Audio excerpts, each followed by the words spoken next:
Matt did a great article, right? You can do that. Yeah. And, is drywall that much of a downgrade? Yes. I don't think most people could tell the difference to look at the two things. Pisha, I disagree. I love when you contradict me, Kylie.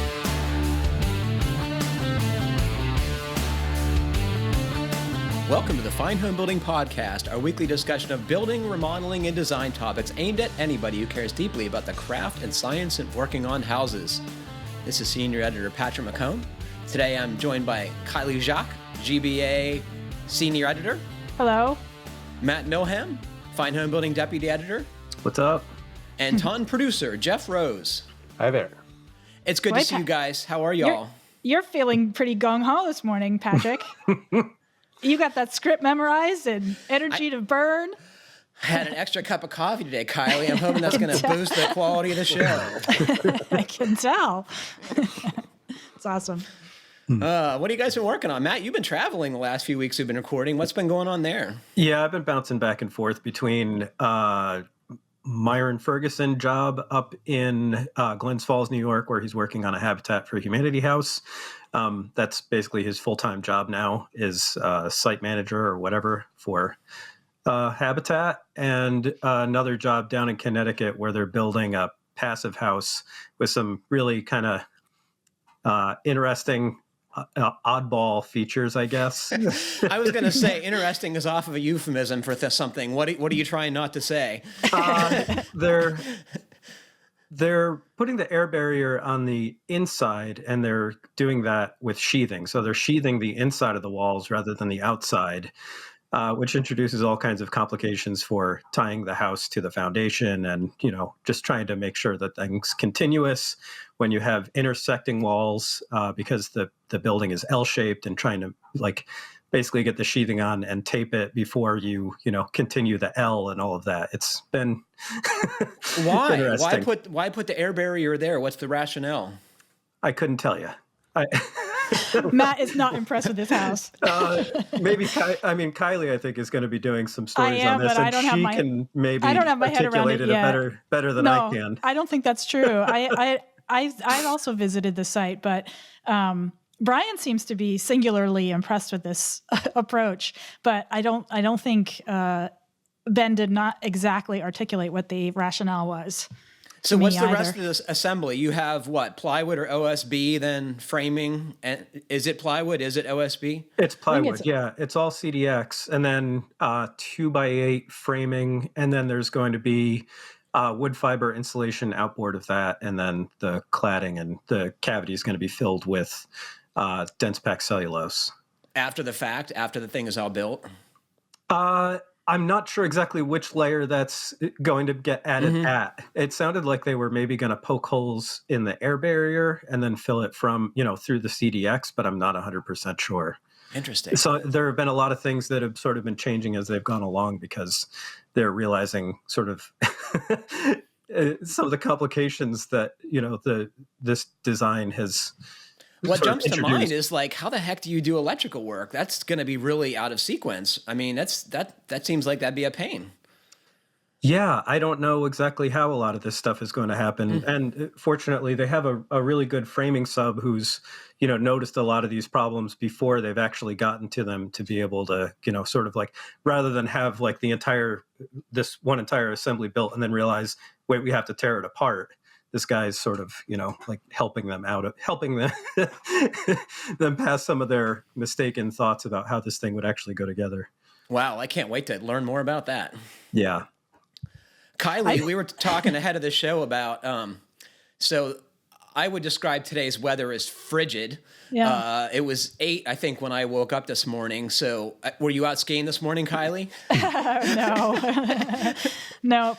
I was just thinking about this Trombe wall assembly that I've been writing about. It's so much more straightforward than this house that Matt just described. That's not something you're going to hear very often. The Trombe wall assembly is easier than a wall assembly for holding up a house.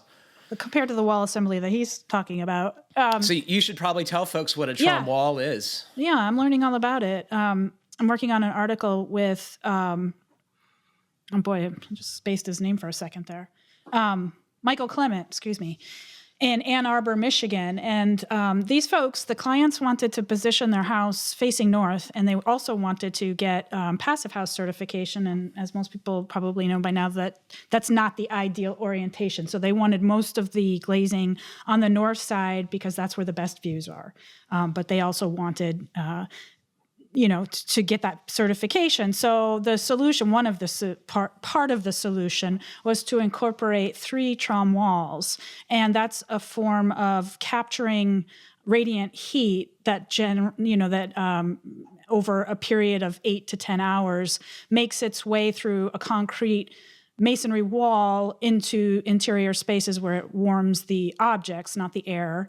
And so in this case, the construction was concrete blocks filled with, he kept saying grout, but anyway, the cores were filled. That with, just means like loose concrete, Yeah, so they're...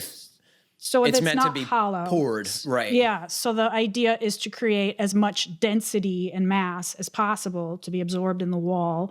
He said that if they had been left hollow, they wouldn't have accumulated as much. It wouldn't trap as much heat, essentially. Right. So then they also used this interesting material, and the builder said that if you wanted to do something like this on a much simpler scale, you could just paint the masonry wall black, and it would still attract the sun.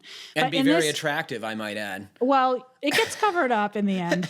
But in this case, they used tin oxide. It is a tin oxide coil, which I guess is the manufacturer name. But anyway, that's a dark surface, coated surface that it serves the same function to attract, heat, to absorb light, rather, UV light. And then they did, this is what I thought was most interesting, is that they did a high-performance window install, right? So I have to get clarification if it was triple glazed or double glazed, but I think it was triple glazed. Anyway, the brand that they used was Zola thermoclad windows, and they had to detail it straight, only from the outside. Obviously, it's going onto a wall, a solid wall. So, but that also helps with collecting sunlight. So anyway, I just thought the whole thing was really fascinating, and both the architect and the builder kept referring to it as the simplest strategy for capturing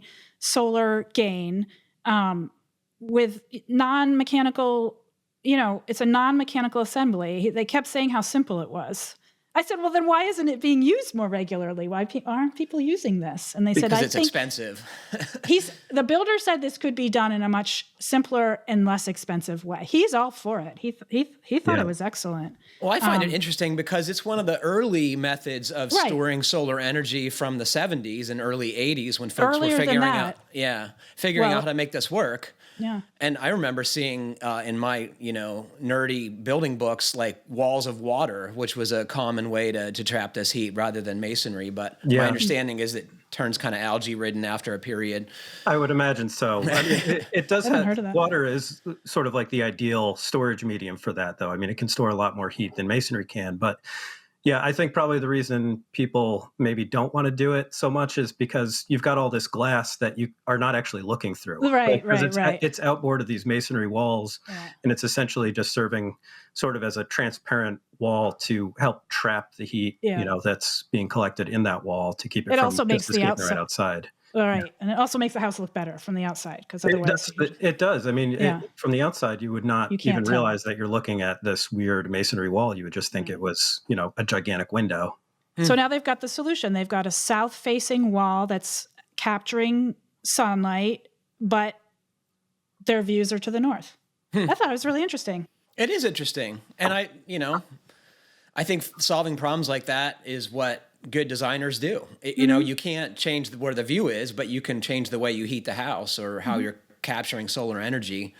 You asked why this isn't done more often. I would say because it's a lot less expensive to have a heating system than to build a Trombe wall. Right.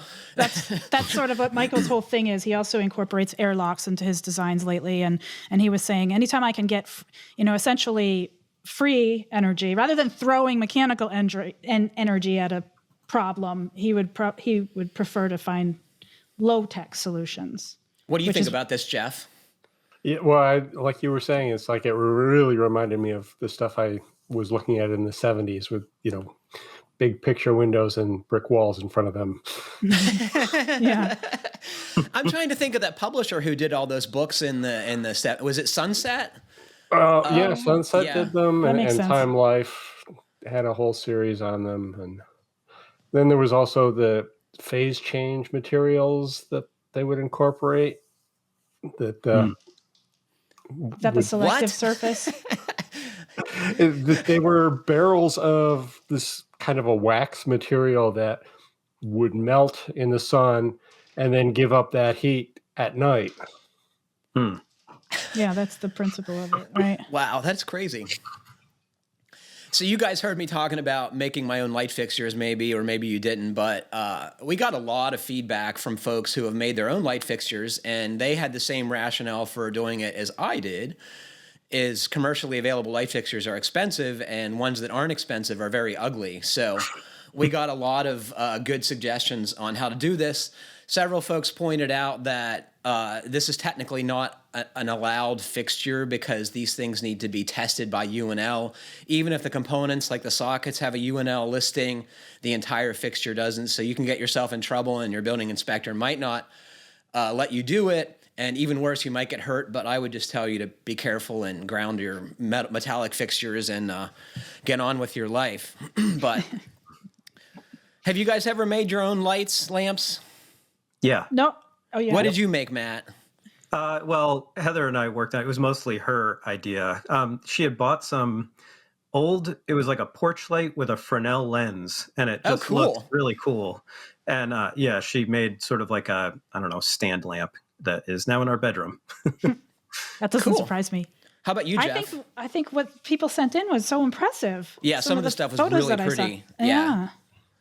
How about you, Jeff? Well, back in the 70s, my dad and I made a whole bunch of hanging fixtures out of terracotta drain tile. Cool. Yeah. That seems appropriate to the era, buddy. I don't know how that would age. This is the 70s show. Yes. And wine racks out of those, too. All right. Cool. So Carson was one of the folks who wrote in, and I'm going to share what he wrote. Hi, FHB crew. Here are my DIY light fixtures presented for public ridicule. I was shocked to find so little information about how to make these things when I started them, but since I didn't like a single fixture in the local lighting supply shop, and I blew my budget on an unhealthy timber frame obsession, DIY it was. YouTube is full of craft projects, painting shades, funky colors, or inserting existing wired fixtures through steel piping, but next to nothing is on assembling and wiring a quality fixture from scratch. There may be good reason for this, as there's some danger involved. Some designs may require soldering, and for new construction you will run into the same endless fights with builders, subcontractors, inspectors, and banks that you run into with any attempt to DIY portion part of your build. Notably, even if the socket is UNL listed, the fixture itself needs to be ETL listed, and I've been told this is even true if you change out the shade. So be creative in ways to get around that. The hurdles might not be such a bad thing for many, as you may find that the standard lamp wires with 2 strands for some unfathomable reason lack a grounding wire, a recommended addition if you don't like getting electrocuted by touching your nice copper shade. Note that mine is missing it currently, so don't follow my recommendations. The fixtures are easy to put together. The analogy to an erector set was a good one and really is that simple as the pieces screw together for the most part. It's fun. Finding the parts and which ones are put together, however, is a challenge. Even the suppliers of these things don't give out any sort of guide. I just Googled images of light fixtures and found what roughly followed each part from one end to the other. If you manage to put in a single order that is everything you need in one go, then you are a lot better at that game than I. So he identified 2 suppliers. Carson says grandbrass.com and vintagewireandsupply.com are 2 that he has no affiliation with but seem to be good in providing stuff for this hobby. So there you go. Cool. You guys may remember we talked about protecting above grade foam insulation that's, covering a foundation wall. And that was one of the things that I've observed is always a problem on how to hide that and make it durable to withstand, string trimmers and people doing landscaping and what have you near the home. But we heard from Andrew, and he says, hi, FHB podcast. I just finished 313 and wanted to pass along a strategy I have successfully used to cover exterior applied foundation foam. Elastomeric paint with a few scoops of play sand. I've applied it with a large nap roller in small coverage and with a texture gun for larger coverage. I can't take credit for the idea. It was given to me by a former coworker. It gives the general aesthetic of light stucco. You can tint it. It acts as a moisture barrier, and I've even applied it over foundation membrane with success so far. My former coworker's house is going on 20 years with minimal chipping. I hope it's something that can alleviate some headaches for some people. Thanks, Andrew. You know, Andrew, I haven't had a lot of success getting things to stick to XPS, but maybe I'm just not using the right paint. But I think that's a good solution if you can make it stick.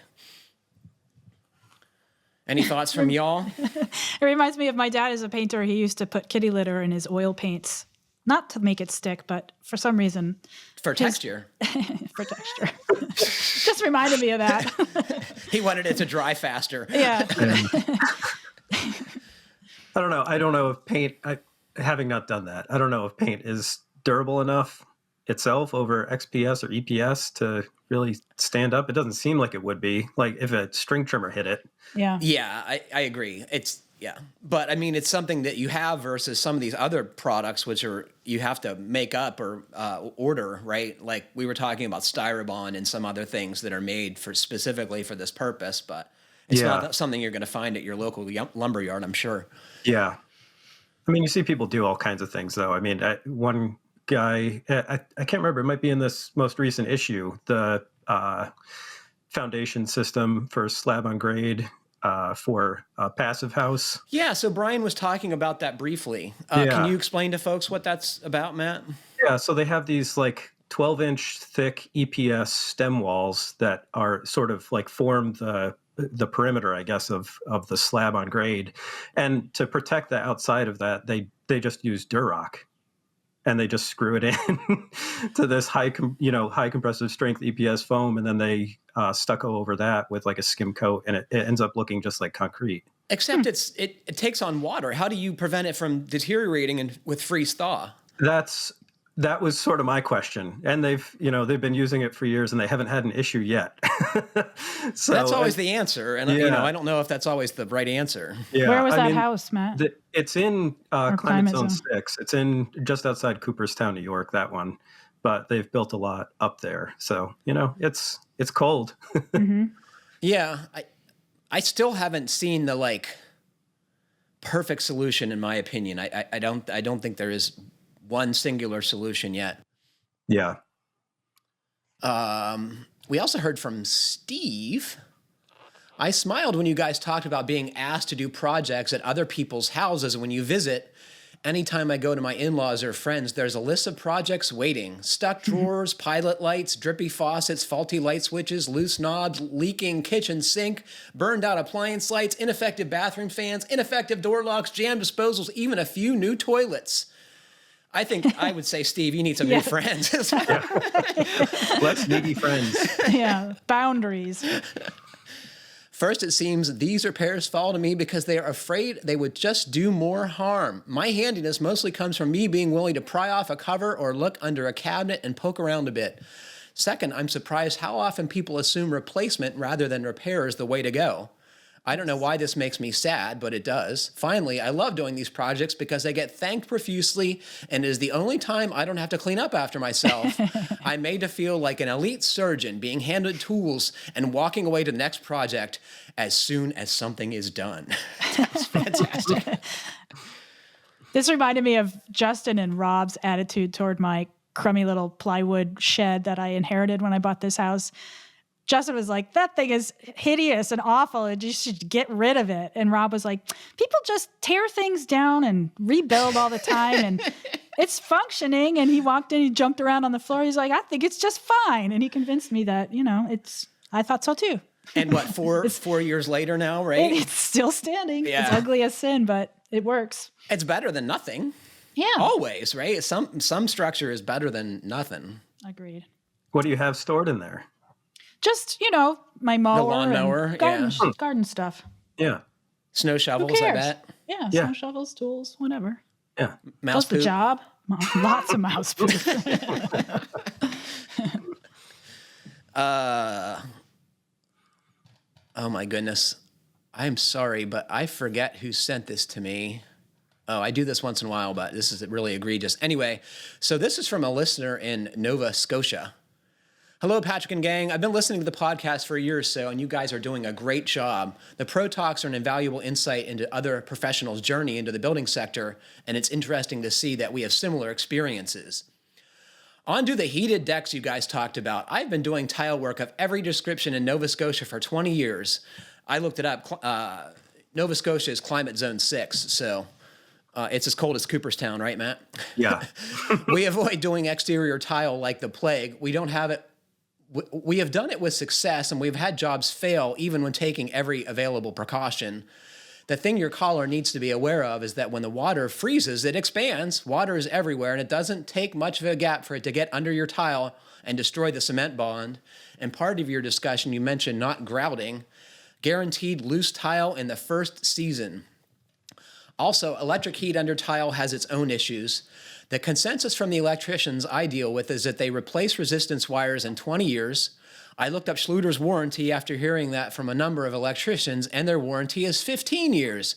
I have used so many brands of in-floor heat wire in my career, it is staggering. They often go out of business after a bunch of failures. At this point, we will only use the Ditra heat system from Schluter, inside or out.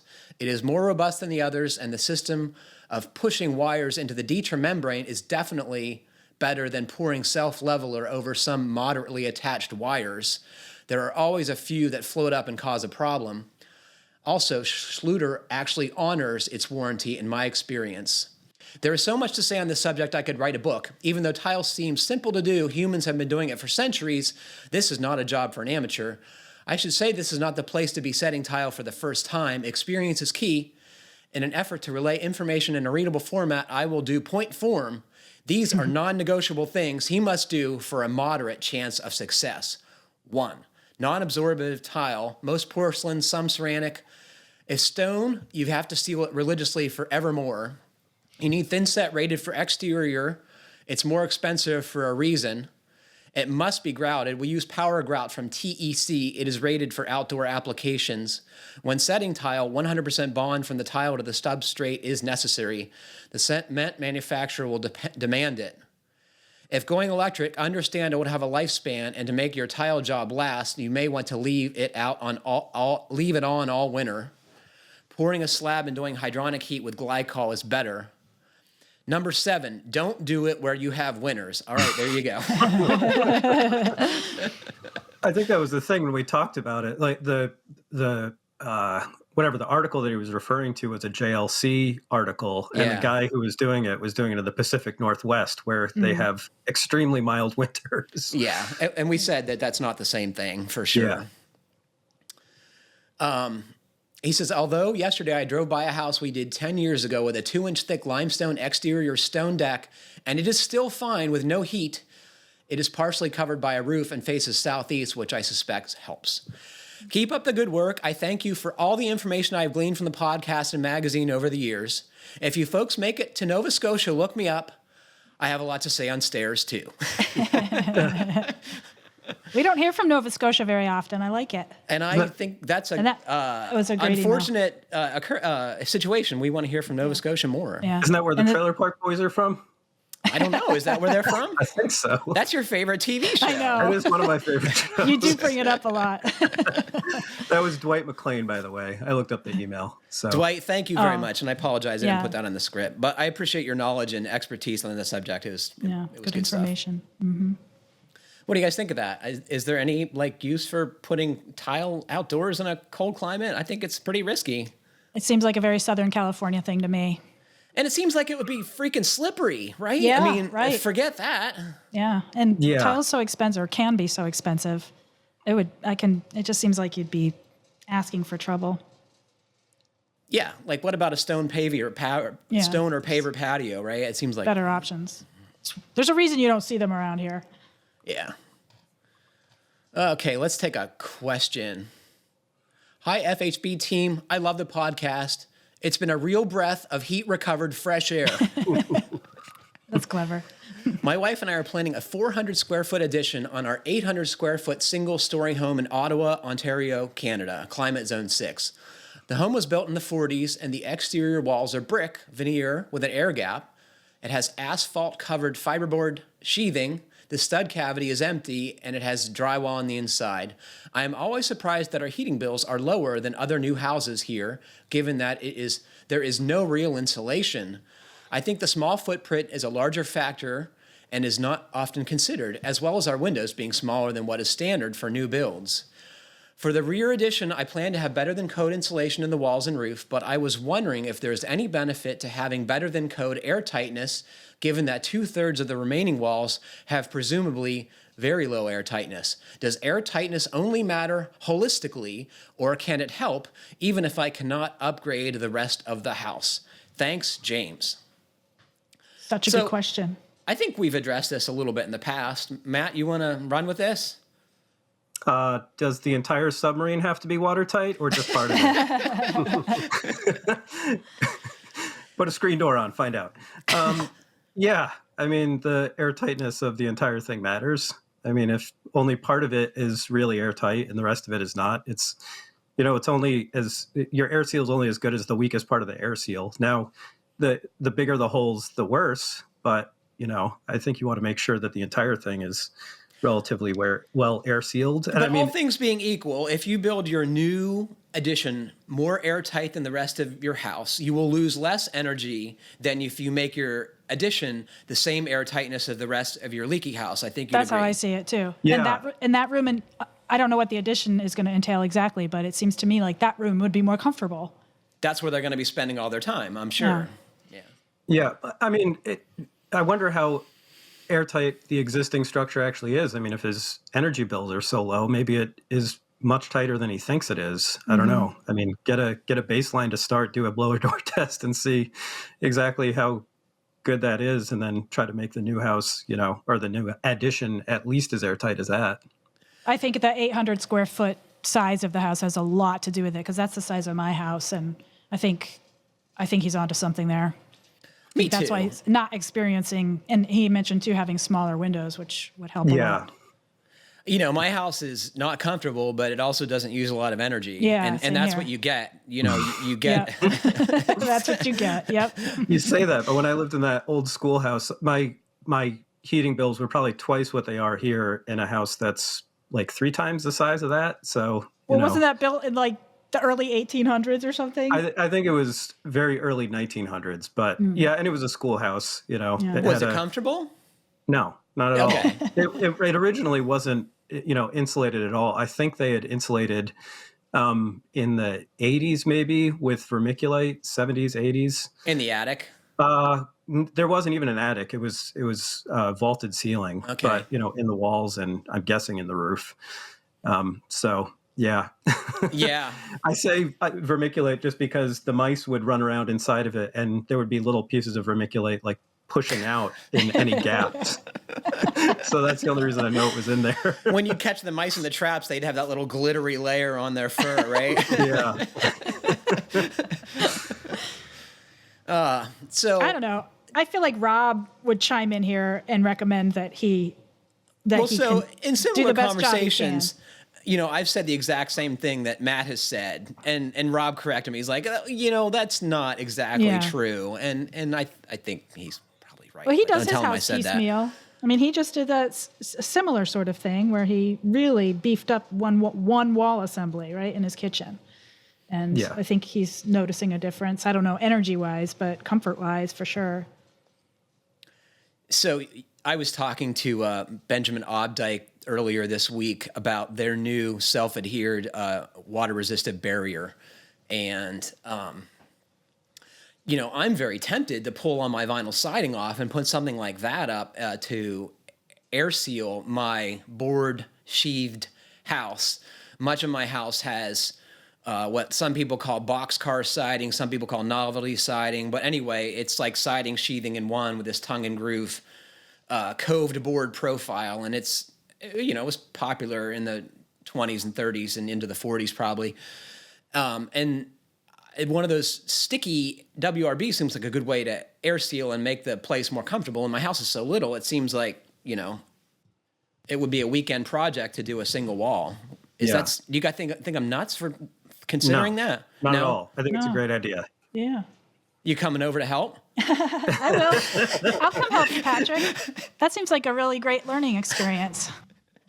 What do you fasten that with? How does that go on? Stickiness. It's got a sticky backing on it, Kylie, and you peel it off like you were putting on contact paper. Okay. Boy, that sounds tricky. I hear it's as complicated as contact paper to put it on with any smoothness. If it's super sticky, that could be, if you get wrinkles in it and stuff. Rob says it's easy, but I think you guys would agree he's probably a little more easygoing than I am, so I don't know if it would be similarly enjoyable for me. Yeah, I don't know how much I want to get yelled at. That's the only reason I don't want to help. What do you think, Jeff? Do you think someone with a small house would be silly to want to wrap it with a sticky WRB? I think that would make a huge difference in your house. Because I know just in the time I've lived here, which is not a small house at all, but just the air sealing that I've done has made a huge difference. Yeah.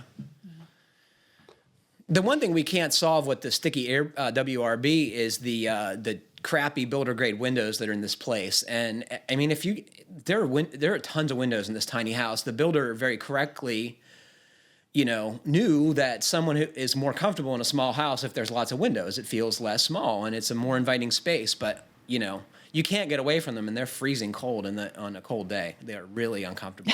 I'm sitting in one. I'm sitting in front of one right now, and there's a breeze coming. It's terrible. There isn't a sweater thick enough to keep me comfortable in front of those freaking windows. All right, where are we here? Oh boy, okay, this comes from Franny. Hello, Fine Homebuilding Podcast. My parents subscribed to your magazine while I was growing up, which was while they were restoring their 1925 Spanish-style triplex in Melbourne, Florida. I looked up where Melbourne is, in case you guys don't know. It's a little south of Orlando.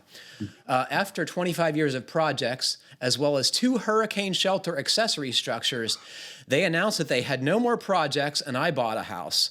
My parents started resubscribing, and I will be a subscriber once I get my feet back under me. For now, I will listen to your wonderful podcast. Here is my problem. I bought a post-war, simple ranch-style house in Durham, North Carolina. The house is 1 story, 1,100 square feet. A central beam supports the house, probably for the 1970 addition, which I'm turning into a studio apartment. A gap was carved through the top of the beam to route wiring. The beam is 3 2-bys, and the cut goes through all 3. The cut also happens to take place where one of the 2-bys butt up against one another. The house sags considerably where the beam was weakened.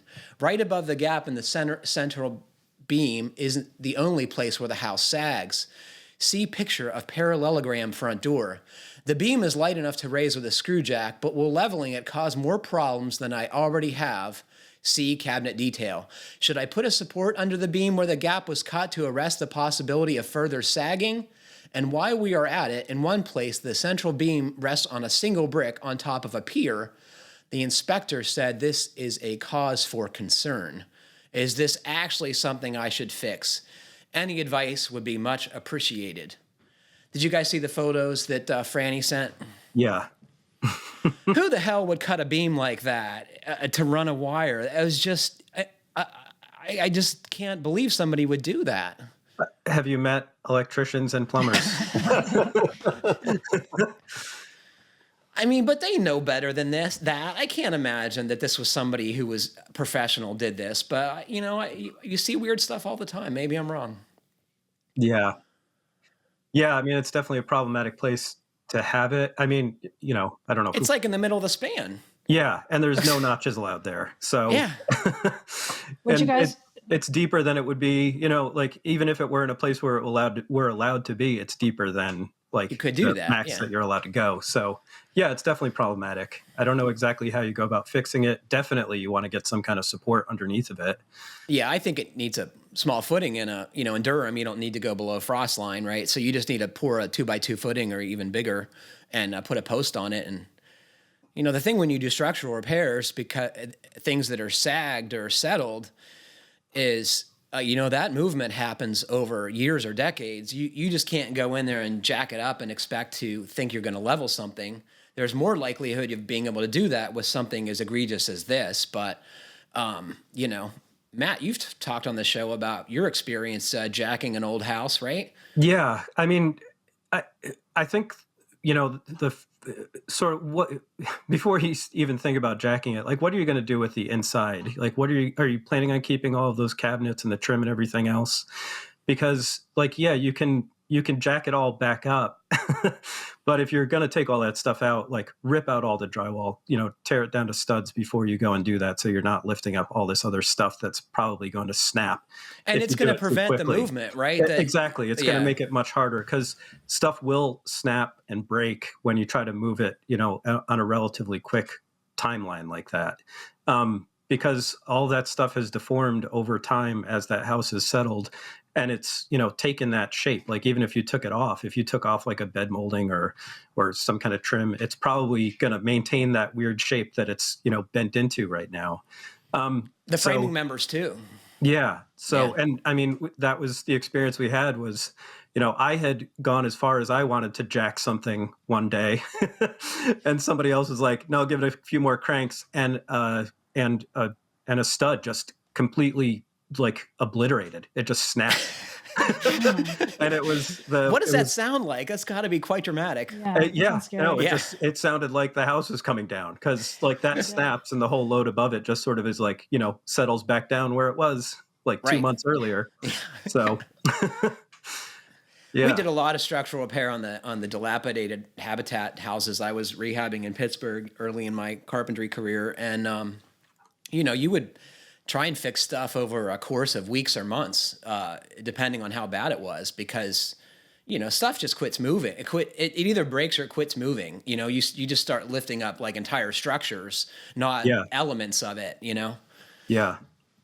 We had this amazing railroad jack. If you guys don't know what that is, it's like this shaped like a bugle.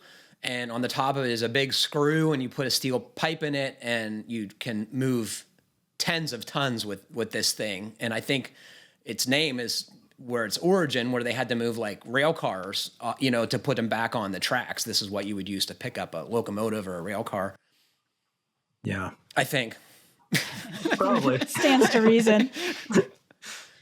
So the length of this span, I don't think he mentioned that, did he? Would that affect how you go about this? Like how long is this beam? To my eye, it looked like it was 10 or 12 feet. And from what I've seen in Carolina crawl space construction is those piers are pretty regularly occurring to keep the framing light and inexpensive. But I don't really know.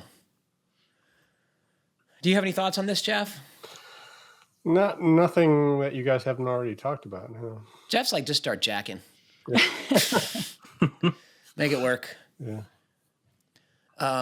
This comes from Zach in Collinsville, Connecticut. Have you guys ever been to Collinsville? No, it's a pretty New England town.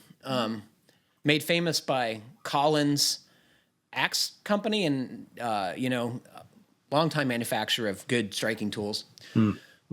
Sadly, it's not there anymore. A few years ago, my girlfriend and I purchased a home. Like many, we were drawn to the architecture and character of old homes and ended up purchasing a home built around 1900. As we make the home our own, we are tackling the needed updates and repairs. We gutted and renovated bathrooms, tore out plaster that was cracked and falling away from the lath, and replaced with drywall and better insulation. It is clearly evident we are not the first to renovate certain parts of the home, but with every project we do, there are some old components of the home that have been removed or replaced, whether it be the plaster and lath or partition walls made of rough-sawn lumber. Now that we are done with a few projects, I feel like the home is in better shape, but I can't help but feel we have taken away some of the character of the house that we loved when we bought it. We try to work traditional details into the renovation as much as possible, but do you ever get the feeling that you are doing an old home a disservice by renovating it? I'd be interested to hear your perspective. Zach. Kiley, you go first. Well, it's a tough one because I feel like often, performance, and when I say that, I mean, efforts made to better improve the energy efficiency and thermal comfort of a house, are often at odds with some of the more charming details. And that, kind of goes back to replacing versus repairing. And not everybody has the skills to do that. I mean, if you're doing a DIY project, you might not be the craftsman for the job. I think it comes down to expense a lot of times too. If you really want to restore and upgrade, these deep energy retrofits are a great example. I mean, great projects oftentimes on historic houses. So you maintain all the charm, but sure do pay for it, I think there are certain mistakes that are made regularly, like people replace windows that are they're really inappropriate for the style of the house in the name of energy efficiency. That's one mistake you see a lot. But I mean, it's tough. I totally hear where he's coming from. I lived in a funky little Victorian house. It was a studio apartment in Seattle. I was in there for 8 years and I loved it. And once I moved out, the bathroom, I had the original bathroom to the house. It was outside of my apartment. So I had to traipse through the shared common space to get to my bathroom. It was funky. But when I moved out, my neighbors sent me a photo of what they had done to up the rent and call it a 1-bedroom, which it really wasn't. And they had stripped all the character out of it. And yeah, it was probably a more functional space, but man, it just wasn't the same place, So I hear what he's saying. I think the fact that he's sensitive to it, or they are, and that they appreciate historic details, that says something. And I'm sure they've done what they can to maintain the feel of the place. We had some great photos provided by Zach. Did you guys get a chance to see this cute house? It's really attractive. No, but I will look. Yeah, it's nice. What do you guys think? You go, Matt. I mean, I'm not the most sentimental when it comes to a lot of buildings.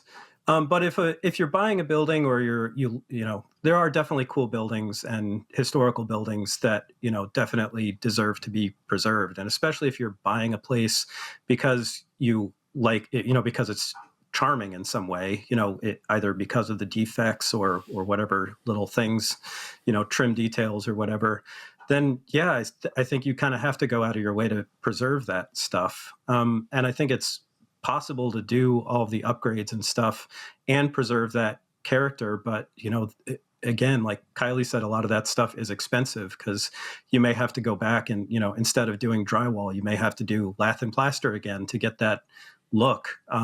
You have to reproduce the moldings and the window trim and stuff like that, and not just, get whatever you can afford off the shelf at Home Depot if you want to sort of recreate that character. But that said, I mean, there are things that you can do maybe to bring some of that back, even if you've, maybe taken it a little too far with some of that stuff. And, the way that you treat the walls, the other finished materials, and the way you furnish it, Totally.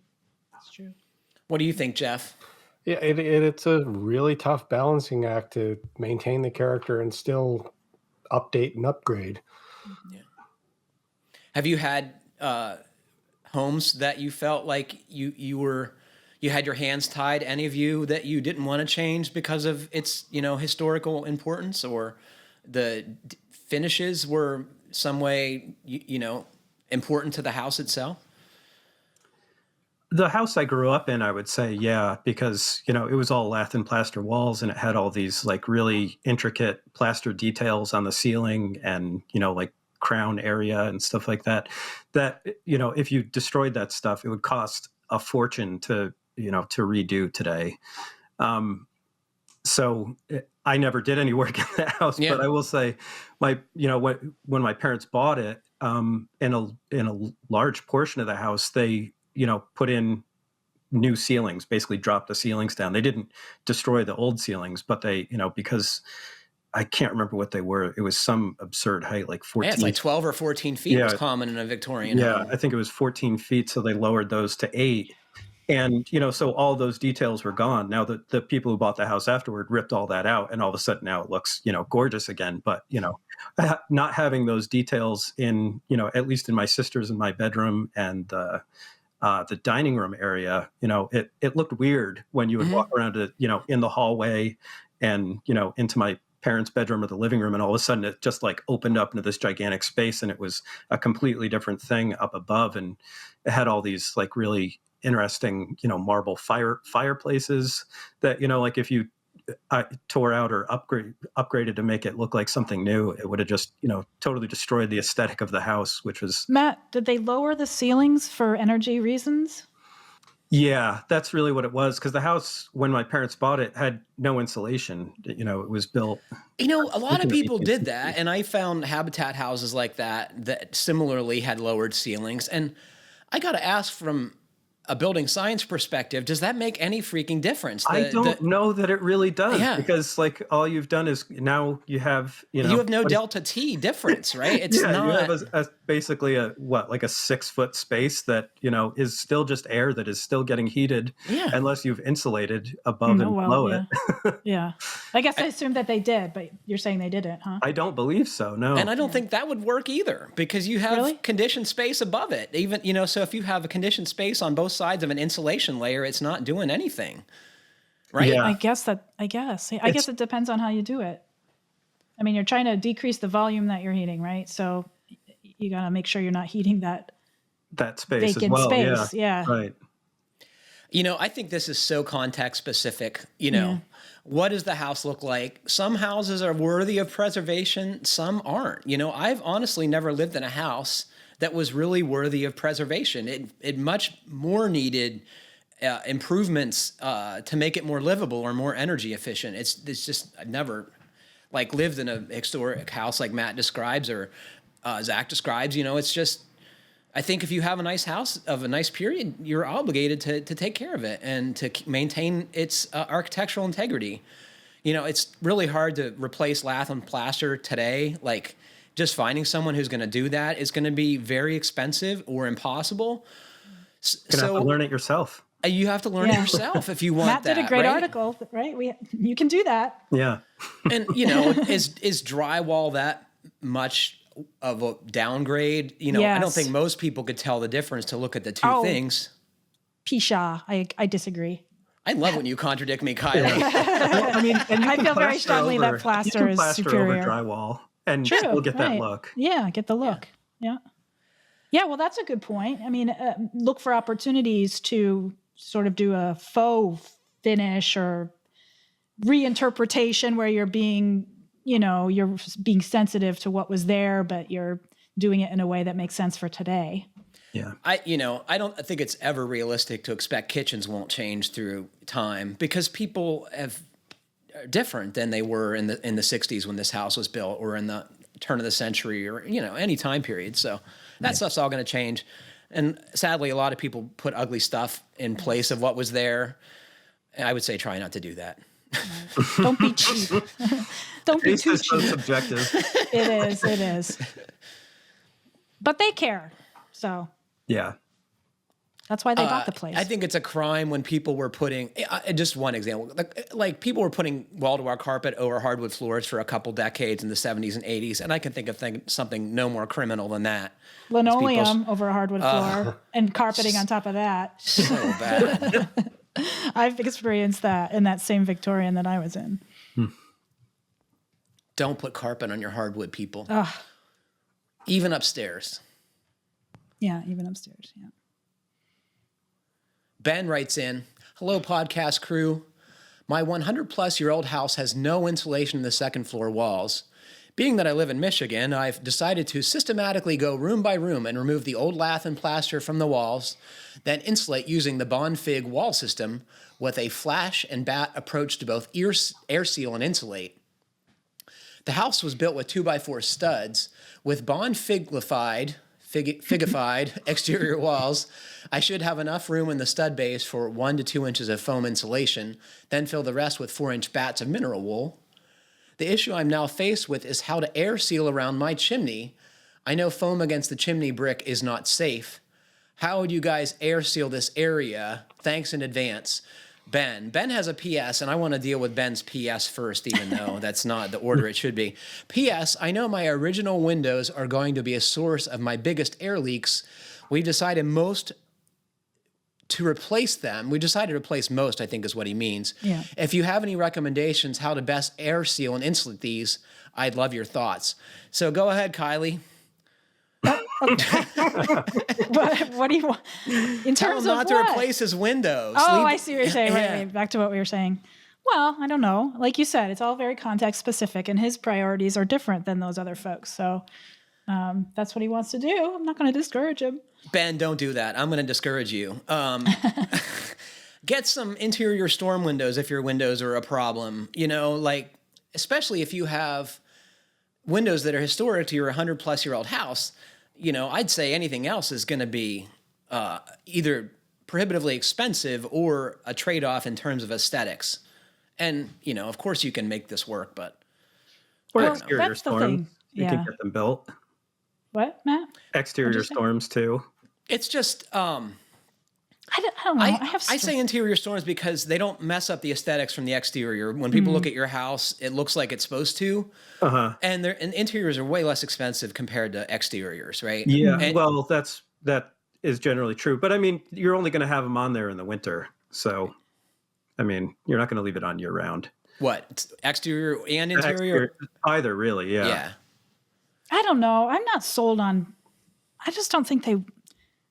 I'm sure they make a difference, but I still think the windows are leaky and cold, even with storm windows. I mean, some of mine have them and some of them don't, and I don't notice a huge difference between them. You wouldn't, because you have aluminum storm windows and they're not like sealed at the bottom. Like you're not supposed to seal them at the bottom so water can get out. And, you know, I think that really makes it less Yeah, efficient. Yeah. And they're aluminum. Yeah. Cheap.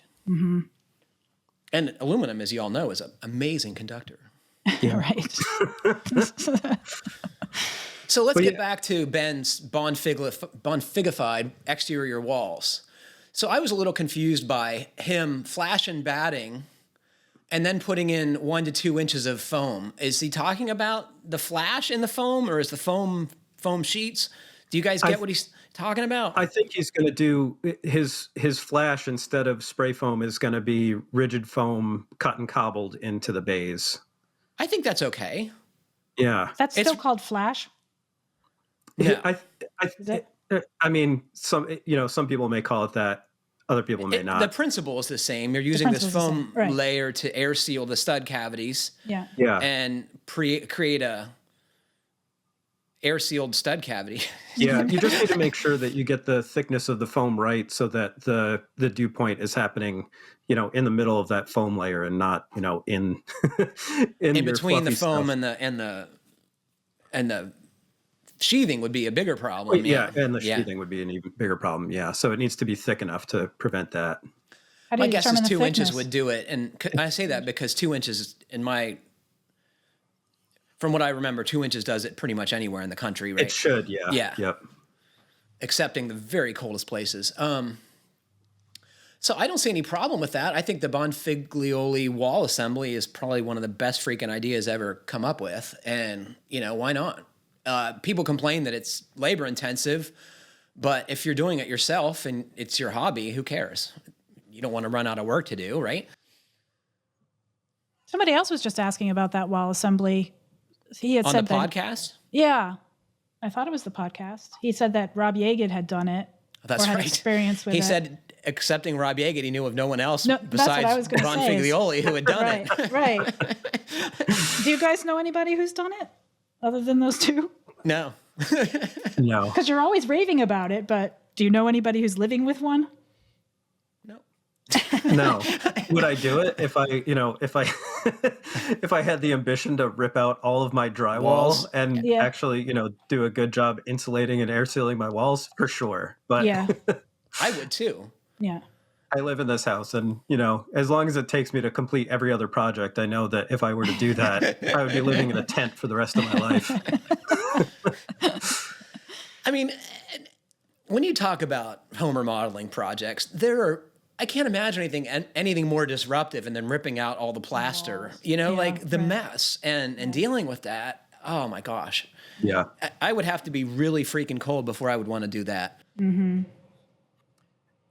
But his real question here is what? Dealing with the chimney, right? Oh yeah, that's Oh right. yeah.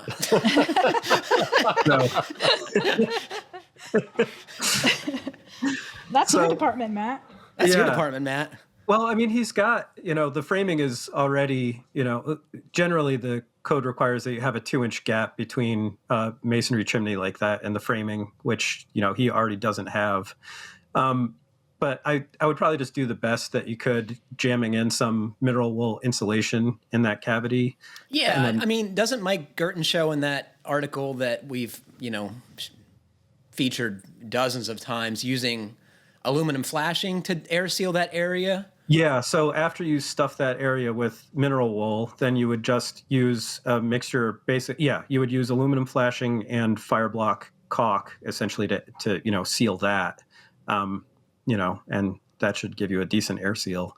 Now, exactly where you put that, in this particular You mean situation. with regard to top of the ceiling joist or on the bottom of the ceiling Right, joist? yeah. Does it matter? I don't think it matters.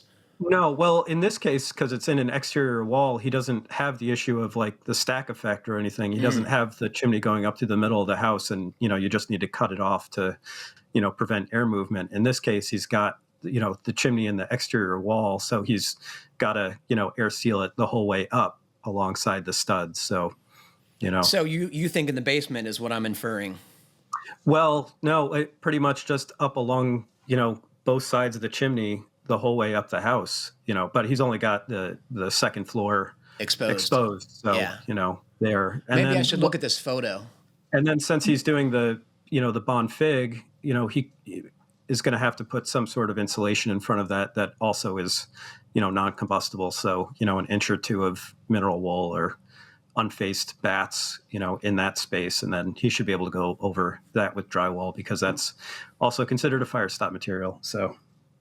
And I guess you could use drywall as your Air barrier. air barrier, just air sealing method too, right? You could use that instead of the aluminum flashing or whatever. It'd be harder to fasten, I suspect. Right. The only issue would be, if the exterior sheathing is extremely leaky, is he having a lot of air infiltrating into that, insulation cavity. But, how big of an issue that is, I couldn't tell you. Can you tell me and listeners, Matt? So I've always seen this kind of red, orange / air sealing caulk, right?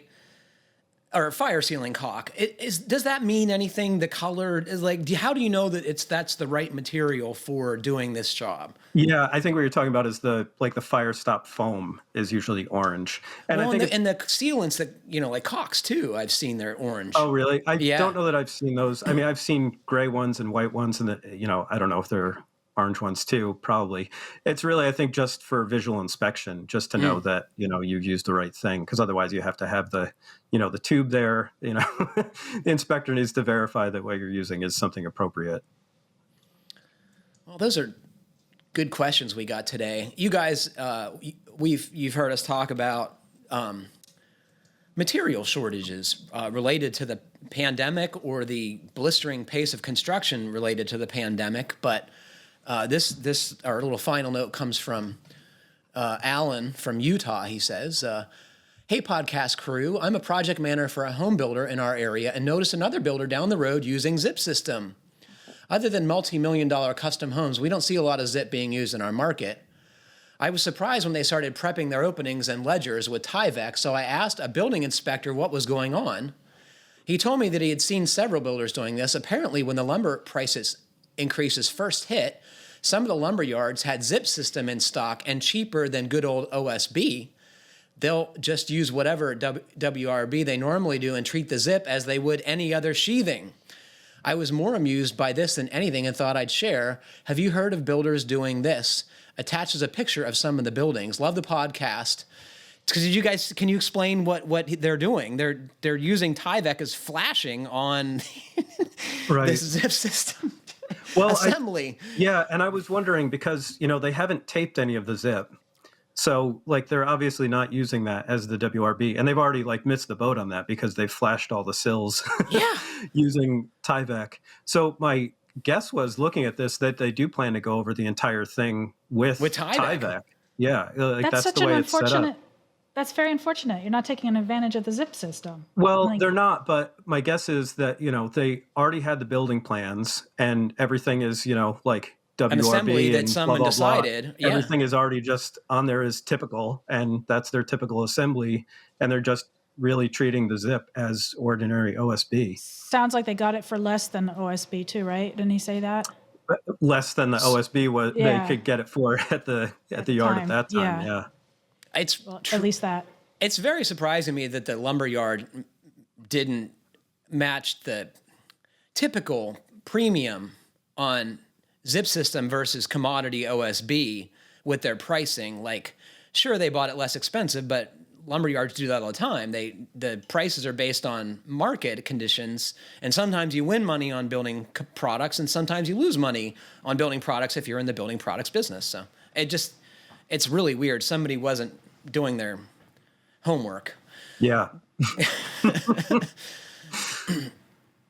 But it made me laugh because, like Kiley said, it would be so easy to take advantage of that built-in WRB and the airtightness inherent to that product. So I don't know. A lot less labor too, right? The air seal is the biggest thing to me. I don't know. I mean, like, I remember a couple years ago near me, I saw they were renovating this old house in Rhinebeck, and they had stripped it down to the studs, and they sheathed over the entire thing with CDX and then taped all the seams with zip tape. And for like a second, I was like, that seems really dumb. And then I was like, wait, no, that's really smart, because they've got a really good air barrier now. And then they wrap the entire thing in Tyvek, and it's a great assembly. It's fine.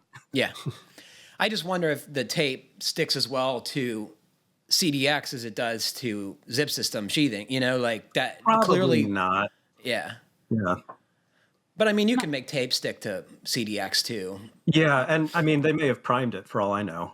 You know, I just drove by it quickly and saw it. But when I think back to the many structures I've sheathed in my career, I really see that more than anything as the lost opportunity. Taping seems to improve airtightness seems like a very easy thing to do to have a significantly better building.